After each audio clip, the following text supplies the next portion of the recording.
Assalamualaikum warahmatullahi wabarakatuh. Yang dihormati dan dikasihi Puan Fazilah dan rakan-rakan saya, berada saya di sini adalah untuk memulakan perbincangan kami yang bertajuk gangguan seksual. Kami adalah daripada kumpulan 7 yang diikuti oleh saya, Muhammad Izzas, dan rakan-rakan saya iaitu Saiful, Syahir, Nuriman, Putri dan Adam. Sebelum saya meneruskan perkara ini, adakah anda tahu apa itu gangguan seksual? Tidak? Okey, perkara ini akan kami kupaskan hingga ke akar umbi. Gangguan seksual yang menurut edisi Kamus keempat, seksual adalah tidak bermaksud melakukan perkara terkutuk seperti seks. Secara mudahnya, gangguan seksual dapat difahami sebagai sesuatu perbuatan seperti mengusik, mengacau dan sebagainya yang dapat membuatkan mangsa berasa tidak tenteram, gelisah, ancaman dan berasa tertekan. Itu adalah gangguan seksual. Kita tak boleh kata bahawa gangguan seksual ini hanya dialami oleh perempuan saja. Tidak, salah. Malah lelaki juga boleh dialami gangguan seksual. Kenapa saya cakap begini? Kerana saya pernah mengalaminya. Perasaan saya apabila mengalami gangguan seksual adalah berasa sangat tidak selesa. Saya rasa macam, kenapa si pelaku cakap begini?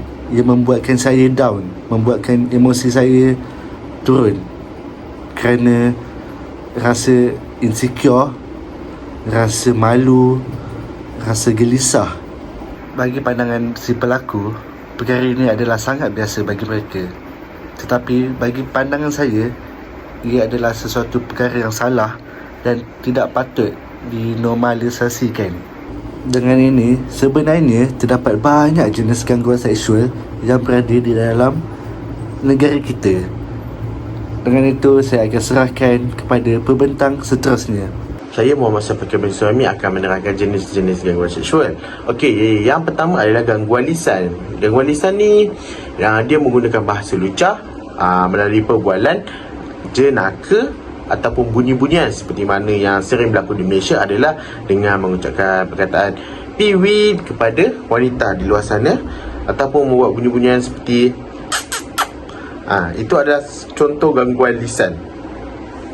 Okey, yang kedua adalah gangguan bukan lisan, di mana ia dipamerkan melalui sikap ataupun perlakuan yang memberi maksud atau gambaran keinginan yang berunsurkan seksual. Seperti mana kita tahu, kita contoh, saya bagi situasi, kita nampak perempuan cantik dan kita renung dengan tatapan yang menggoda, dan sekiranya mangsa itu tidak berasa selesa, ia dikategorikan sebagai gangguan bukan lisan. Okey, yang ketiga adalah gangguan secara fizikal, seperti mana yang kita biasa dengar, cubaan menyentuh ataupun mendekati orang lain dalam jarak yang terlalu dekat sehinggakan mangsa tidak berasa selesa.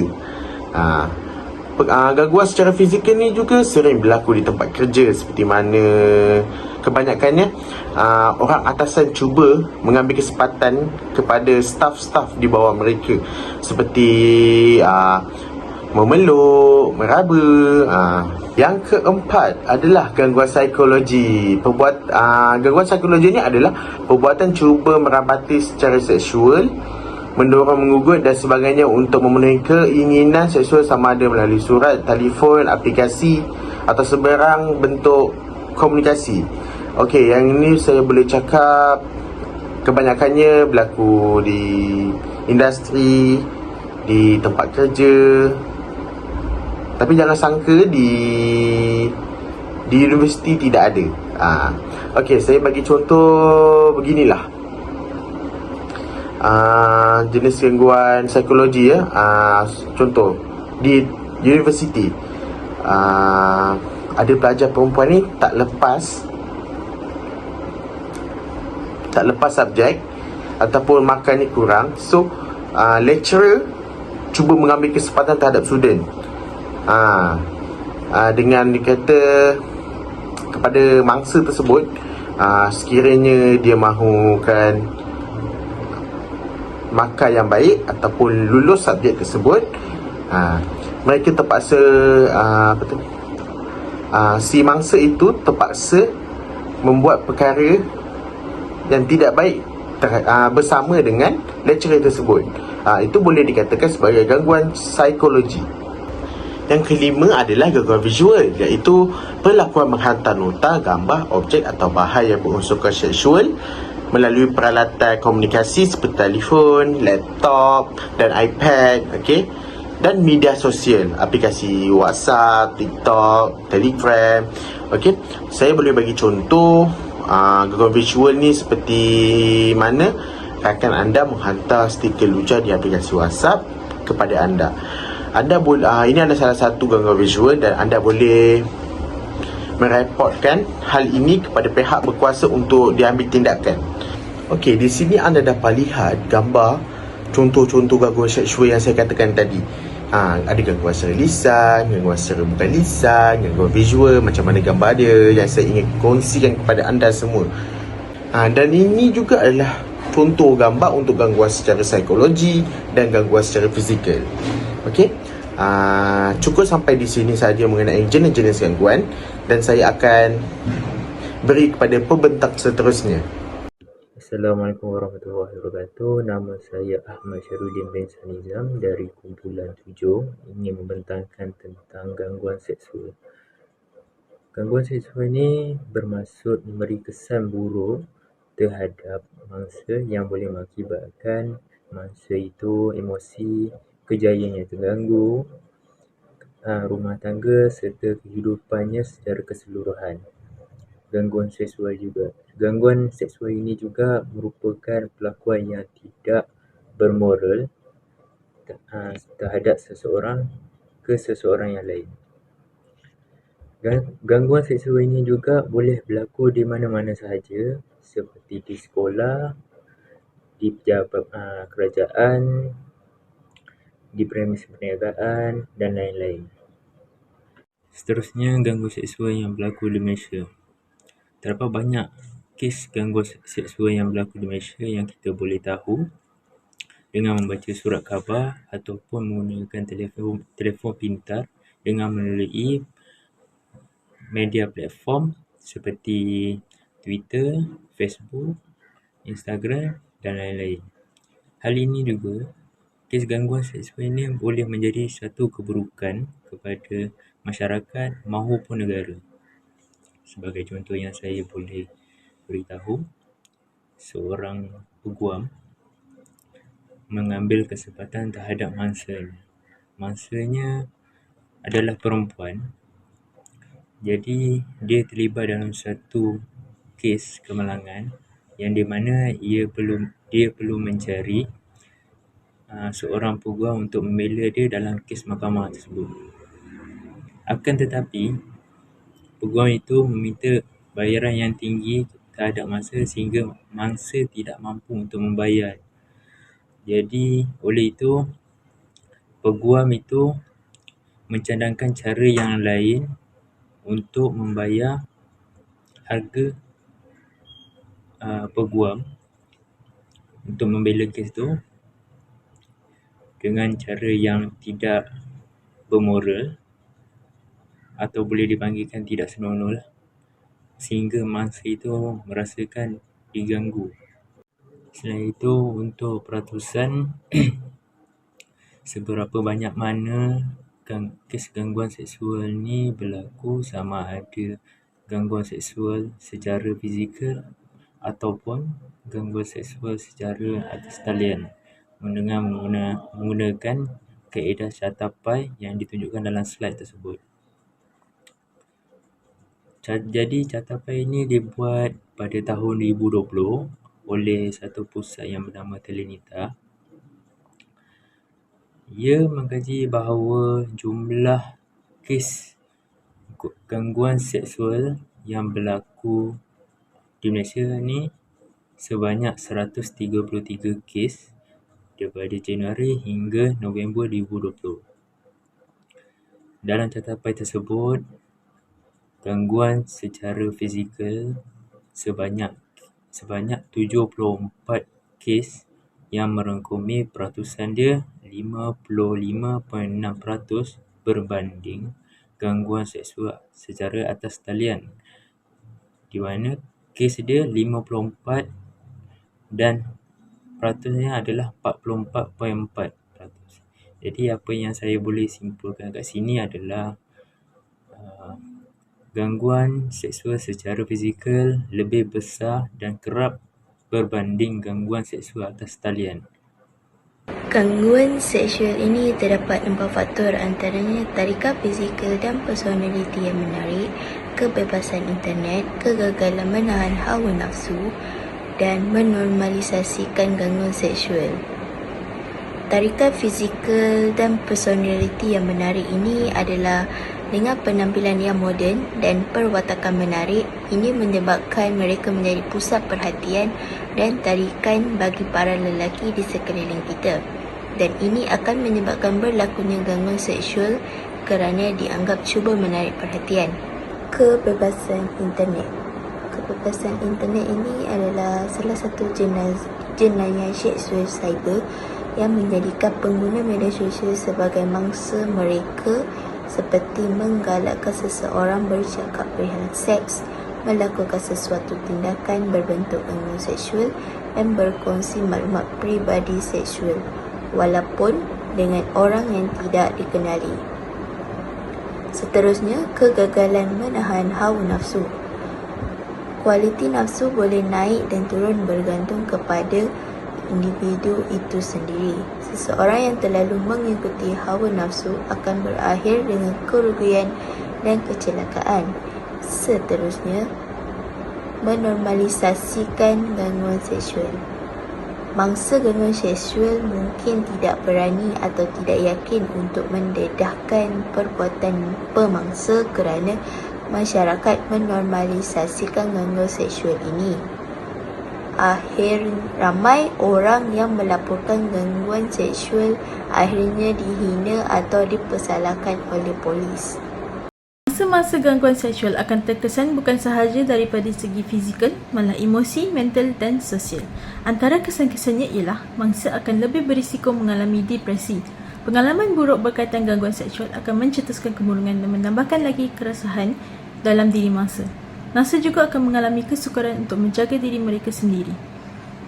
Selain itu, mangsa juga akan berkelakuan isolasi, iaitu menyendiri, dan mereka akan lebih menyalahkan diri sendiri. Mangsa akan hilang keyakinan diri dan berasa malu untuk bergaul dengan orang sekeliling. Mereka akan sering merasa bahawa mereka tidak lagi berharga. Di samping itu, mangsa juga akan terjejas dari segi kesihatan. Daripada dua kesan yang diterangkan sebelum ini, kesihatan fizikal dan mental mangsa akan terancam. Disebabkan depresi dan sikap menyalahkan diri sendiri, mangsa akan lebih mudah untuk mengalami keresahan dan masalah-masalah mental lain. Selain itu, mangsa juga berkemungkinan untuk mengalami masalah kesihatan dari segi fizikal akibat tidak menjaga diri mereka sendiri. Akhir sekali, produktiviti di tempat kerja akan menurun. Akibat mangsa tidak dapat menguruskan hal sendiri, tambahan pula dengan sifat ingin menyendiri dan menyalahkan diri sendiri akan membuatkan seseorang itu sering berasa resah. Mereka akan terlepas peluang untuk mengembangkan lagi kejayaan mereka akibat daripada pengalaman gangguan seksual yang dialami. Ini akan menyukarkan mangsa untuk kembali ke produktiviti asal mereka dalam kerjaya mereka walaupun tidak lagi menyalahkan diri sendiri. Baiklah, di sini kita akan melihat kepada bahagian cara mengatasi isu gangguan seksual ini. So, yang pertama kita boleh lihat pada bahagian polisi, di mana setiap organisasi, tidak kira tempat kerja ataupun tempat belajar, perlulah menetapkan dan meningkatkan peraturan dan polisi tentang gangguan seksual ini, dan hal ini perlu diwawarkan supaya setiap individu mengetahui cara mengatasi dan apakah polisi-polisi yang telah ditetapkan supaya dapat mengelakkan daripada berlakunya gangguan seksual. Hal ini boleh mengurangkan dan mengelakkan berlakunya gangguan seksual di tempat tersebut. Poin yang kedua adalah mempunyai keberanian diri, di mana setiap individu perlulah mempunyai sifat pertahanan diri, di mana mempunyai keberanian dan tegas terhadap orang lain. ini dapat mengelakkan mereka daripada diambil kesempatan dan ditindas oleh orang lain. Hal ini amat penting kerana orang yang lemah ini sentiasa menjadi mangsa kepada gangguan seksual.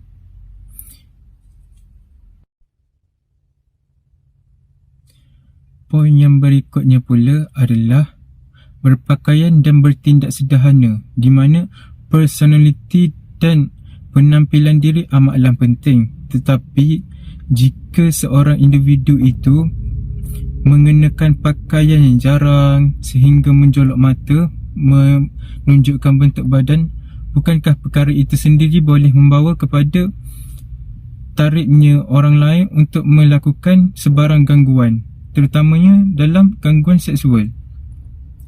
Ramai yang tidak sedar antara mereka mengenakan pakaian berikut hanyalah untuk menunjukkan penampilan menarik, tetapi orang lain telah mengambil kesempatan ke atas dirinya.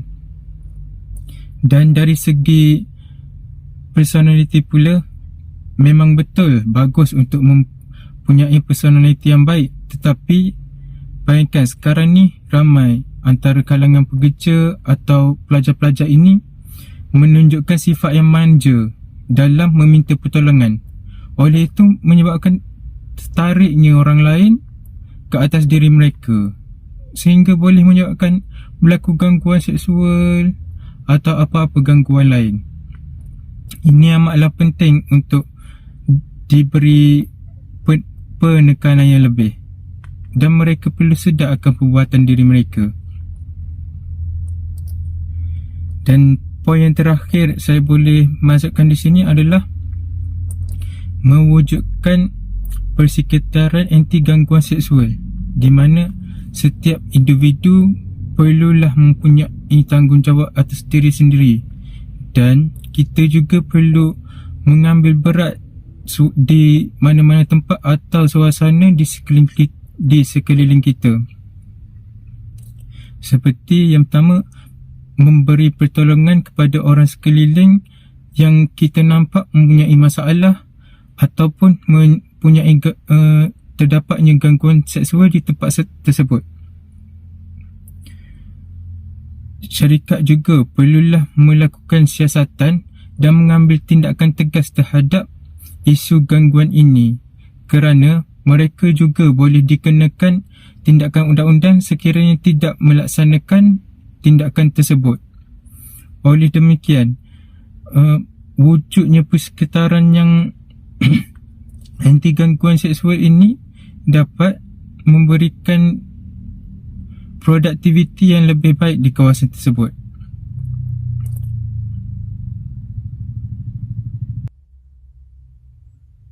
Kesimpulan daripada kajian kami yang telah kami dapati adalah gangguan seksual ini adalah perbuatan yang tidak moral lah, dan semakin berluasa dengan teknologi pada masa kini juga yang telah menyebabkan perkara itu berlaku. Jadi perbuatan demikian ini membawa kesan negatif kepada individu, mangsa, dan juga boleh memberi kesan kepada orang sekeliling. Tidak kiralah siapa diri kita, agama kita ataupun bangsa, perbuatan yang boleh membawa kemudaratan ini adalah salah jika dilakukan. Oleh demikian, setiap individu perlulah menjaga diri mereka dan lebih prihatin pada setiap masa, kerana hal-hal gangguan seksual ini boleh memberi impak yang tinggi sehingga menyebabkan kesan daripada segi fizikal, mental, malah boleh menyebabkan mangsa ini kehilangan nyawa. Oleh demikian, saya amat sarankanlah untuk kita jaga kita dan mengambil berat dalam komuniti supaya perkara ini tidak berlaku. Sekian saja dari kami. Terima kasih.